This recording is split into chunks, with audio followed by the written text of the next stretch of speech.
for this video, I'm going to talk about how to identify the key features of a parabola, and all we're going to use are the equations of the parabola.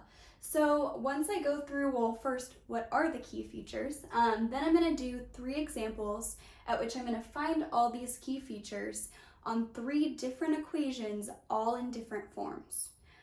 So on my last video, we talked a lot about standard form versus vertex form and x-intercept form. It doesn't matter what form of an equation you're given for a parabola, you can find all these key features. Okay, so for the first key feature is concavity. Is it concave up or down? And concave up just means it's in a U shape, and concave down means it's in a frowny face shape or an upside down U. Okay? The next key feature we're going to be looking at is the vertex.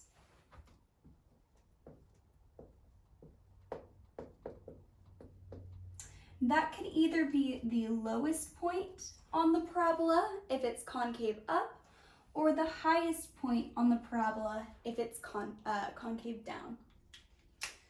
The next thing we're going to be looking for are x-intercepts.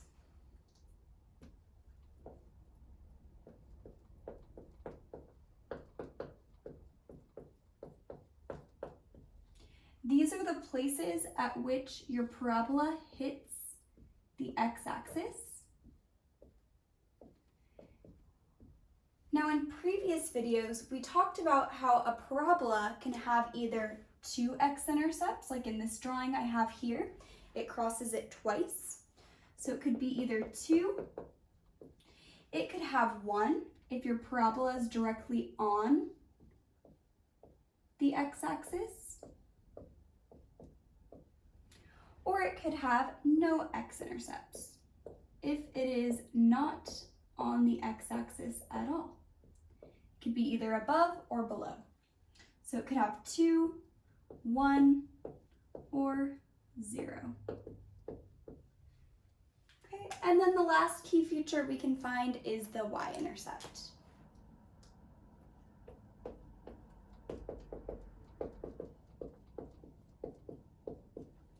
Now the y-intercept is just the place at which your parabola intersects the y-axis. And you find that y-intercept by plugging, so you plug in 0 for x, and that will give you your y-intercept. Okay, so now I'm going to go through 3 examples, one in standard form, one in vertex form, and one in x-intercept form, and we are going to use those equations to find all of these key features. All right, so my first example is in standard form. It's y equals x squared plus 4, and we're going to take this equation and we're going to find all the key features of this parabola. So let's start with our concavity. So looking at this x squared term, it technically has a 1 in front of it. 1 times x squared is x squared. So a equals 1, which is greater than 0. Now, because a is positive, this graph is going to be concave up. It's going to look like this. Okay, now note I said it was in standard form even though we're missing that middle term, because standard form is of the form ax squared, our a is 1, plus bx, our b is just 0 in this case, plus c, and our c is 4. Okay, so concave up. Now let's find the vertex. So to do that, I'm just going to take this equation, I'm going to rewrite it into vertex form. We could rewrite this as y equals x minus 0 squared plus 4. So then my h is 0 and my k is 4. So my vertex is going to be 0, 4. It's a little bit sneaky the way that I did this, but it's perfectly valid because x minus 0 squared is still equivalent to x squared. So I didn't actually change the equation itself. I just rewrote it so it was in a form that worked really well for me. Okay, so our vertex is 0, 4. The next thing we need to find is our x-intercepts, if we have any.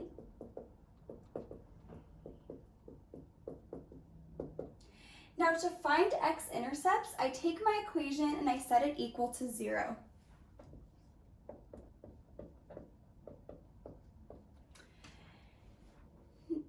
And the only reason is because when I intersect the x-axis, that is the point at which our y value or our y coordinate is 0.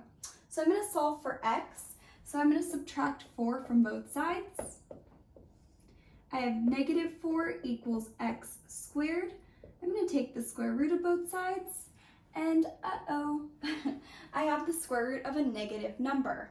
So what this means, and it's plus or minus square root of negative 4, what this means is there are no real solutions because the square root of negative 4 is an imaginary number. And whenever you get this, it means that you have no x-intercepts, so none. And then finally, we need to find our y-intercept.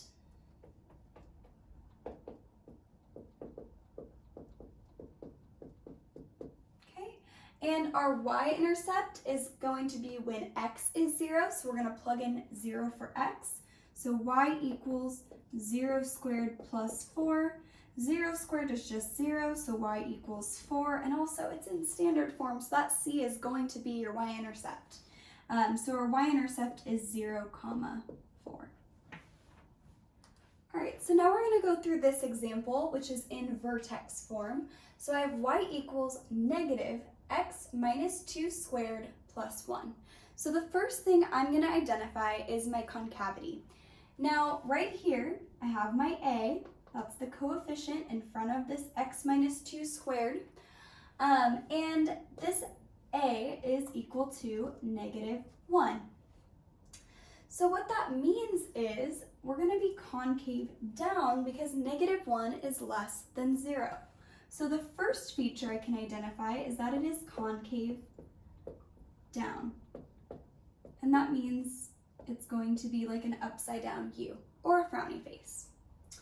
Okay, the next feature is going to be to find the vertex, and lucky us, this is already in vertex form.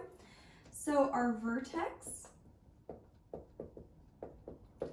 is, our h is 2 and our k is 1, so it's going to be 2, 1. The next thing we need to find is our x-intercept, or x-intercepts. And to do that, we set this whole thing equal to 0 and we solve. So 0 equals negative x minus 2 squared plus 1.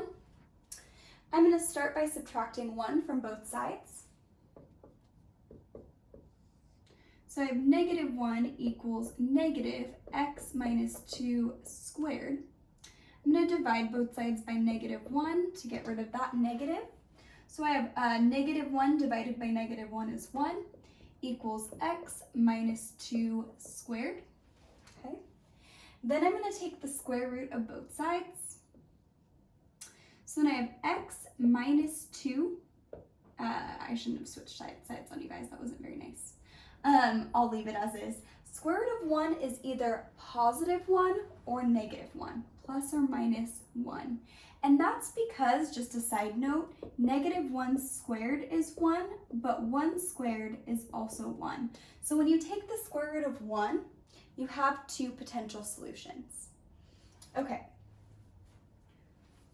So plus or minus 1 equals a square root undoes a square, so I'm left with x minus 2. Okay. Then I'm going to add 2 to both sides. So then I have x equals plus or minus 1 plus 2, that's this, okay? So that means I have 2 solutions. Either x equals 1 plus 2 or x equals negative 1 plus 2. So x equals 3 or x equals 1. So my two x-intercepts are, we have two of them, we have 3, 0, and we have 1, 0. Okay, and the last thing I need to do is find my y-intercept.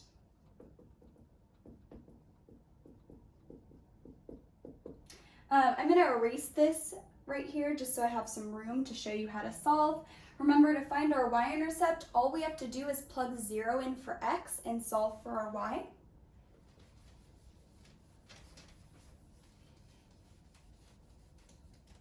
So I'm going to go ahead and do that. I'm substituting 0 in for x. So I have y equals negative 0 minus 2 squared plus 1. Now, order of operations, I do whatever's in the parentheses first. 0 minus 2 is negative 2. So y equals negative 2 squared plus 1. The next thing I do is exponents. So y equals negative 2 squared is 4, but it's going to be negative 4 since there's a negative out here, plus 1. Now I can add. Okay, so my y-intercept is at negative 3.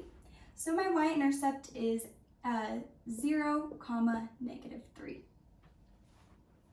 All right, so now we are in x-intercept form. So we have an example that is y equals negative 3 times x plus 1 times x minus 1. So the first thing we're going to do is identify the concavity. So right here, my two factors are being multiplied by negative 3. So a equals negative 3, which is less than 0. So my first feature is that it is concave down. So it's going to look like that. Okay, now I need to identify the next feature, which is the vertex. Now, here's my biggest advice for this. I'm actually going to go a little out of order because when you have an equation in x-intercept form, it's easier to find the x-intercepts first and then use that information to find the vertex. So we're going to go a little out of order on this one. I'm going to first find my x-intercepts.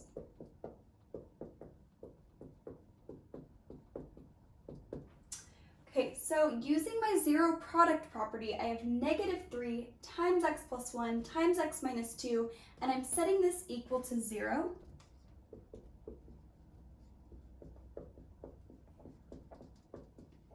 And in order for this to be true, there's two different solutions. Either x plus 1 would have to be equal to 0, or x minus 2 has to be equal to 0. That's applying just that zero product property. So x plus 1 equals 0, or x minus 2 equals 0. Now I just have to solve. So I subtracted 1 from both sides. My first x-intercept is negative 1. I'm going to add 2 to both sides. My next x-intercept is 2. Okay, so my two x-intercepts are negative 1, 0 and 2, 0. Now, here's how you can use the x-intercepts in this case to find the vertex. So like I said, whenever you have an equation in Vertex form, in x-intercept form, it's a lot easier to just use these x-intercepts to help you find the vertex. And here's what I'm going to do. I know because a parabola has symmetry, and I have an intercept of negative 1, 0, that's about right here, and 2, 0. I know that wherever that vertex is, it has to be halfway in between my x-intercepts. So I just need to find the number between negative 1 and 2 that gets me halfway between them. That's going to be the x-coordinate of my vertex. So I'm now going to show this work. So to find the vertex, I'm going to take my x-intercepts, I'm going to add them together, and I'm going to divide by 2. That is going to get me the point that is halfway between my two x-intercepts. So negative 1 plus 2 is 1, and so it looks like my x is a half, my x-coordinate of my vertex. Now, how do you find your y-coordinate, you ask? Well, you just plug in a half for x and you can solve for y. So I'm going to erase this real quick. So y equals -3 times a half plus 1 times a half minus 2. Okay, a half plus 1, well, 1 is really just 2 over 2. So y equals -3 times a half plus 2 over 2 is 3 halves. Then I have a half minus 2 I can rewrite as 4 over 2. A half minus 4 over 2 is -3 over 2. Okay. So then I just have to multiply everything through. 3 halves times -3 halves is -9/4. When you multiply fractions, you multiply across. And so then I just need to multiply -3 and -9/4 together. Remember, you could think about that -3 as -3 over 1. And you just multiply across. 9 times 3 is 27. Those negatives cancel out. Negative times a negative is a positive over 4. Okay, so not the prettiest answer ever, but it does get you that vertex. And then it looks like the last thing we just need to find is our y-intercept. To do that, we just plug in 0 for x. So I'm going to erase and make some room to find the y-intercept. And then that will be all for this example.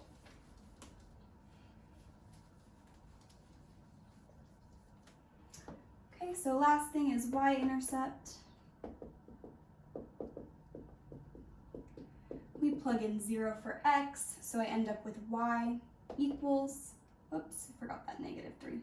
-3 times 0 plus 1 times 0 minus 2. Then I have -3 times 0 plus 1 is 1. 0 minus 2 is -2. So I end up with y is equal to -3 times 1, still -3.